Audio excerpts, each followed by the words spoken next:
पायांमध्ये आग होणं किंवा जळजळ होणं, स्पेशली तळव्यांमध्ये, यामागे काय काय कारण असू शकतात हे मी तुम्हाला आजच्या व्हिडिओमध्ये सांगणार आहे. सो पायांमध्ये आग होणं हा त्रास खूप जणांना आहे.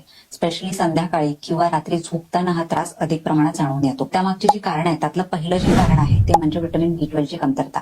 व्हिटॅमिन B12 हे आपल्या नसांसाठी खूप महत्वाचं आहे आणि जेव्हा पण व्हिटॅमिन B12 ची कमतरता होते तेव्हा नसा डॅमेज होतात, ज्याला पेरिफेरल न्यूरोपॅथी असं म्हणतात. आणि नसा डॅमेज झाल्यामुळे पायांमध्ये जळजळ किंवा खाज येणं, आग होणं अशी लक्षणं दिसून येतात.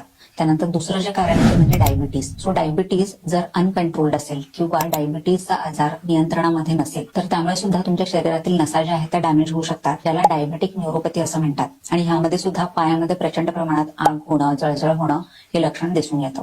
त्यानंतर तिसरं जे कारण आहे ते म्हणजे थायरॉइड हा आजार, स्पेशली हायपोथायरॉइडिझम. जेव्हा पण हा आजार होतो तेव्हा सर्क्युलेशन जे आहे ते अफेक्ट होतं, मेटाबॉलिझम जे आहे ते अफेक्ट होतं आणि त्यामुळेच पायांमध्ये सूज येणं किंवा जडपणा येणं अशी लक्षणं दिसतात. आणि बऱ्याच जणांना पायामध्ये आग होणं, स्पेशली तळव्यांमध्ये हे लक्षण सुद्धा दिसून येतं. त्यानंतर चौथं जे कारण आहे ते म्हणजे एक्सेस अल्कोहोल कन्झम्पशन. तुम्ही अधिक प्रमाणात दारूचं सेवन करत असाल तर त्यामुळे सुद्धा हा त्रास होऊ शकतो. जास्त प्रमाणात अल्कोहोल घेतल्यामुळे काय होतं, व्हिटॅमिन B1 जे आहे, ज्याला थायमिन असं म्हणतात, त्याची कमतरता होते. आणि व्हिटॅमिन B1 सुद्धा आपल्या नसांसाठी खूप महत्वाचं आहे. जेव्हा पण व्हिटॅमिन B1 ची कमतरता होते व शरीरातील नसा ज्या आहेत त्या खराब व्हायला लागतात. स्पेशली हाताच्या पायाच्या ज्या नसा आहेत त्या खराब होतात आणि मग हातामध्ये, पायामध्ये किंवा बॉडीमध्ये कुठेही तुम्हाला आग होणं, जळजळ होणं ही लक्षणं दिसू शकतात. सो तुम्हाला सुद्धा पायांमध्ये, स्पेशली तळव्यांमध्ये जळजळ होत असेल तर मला कमेंट सेक्शनमध्ये जरूर सांगा.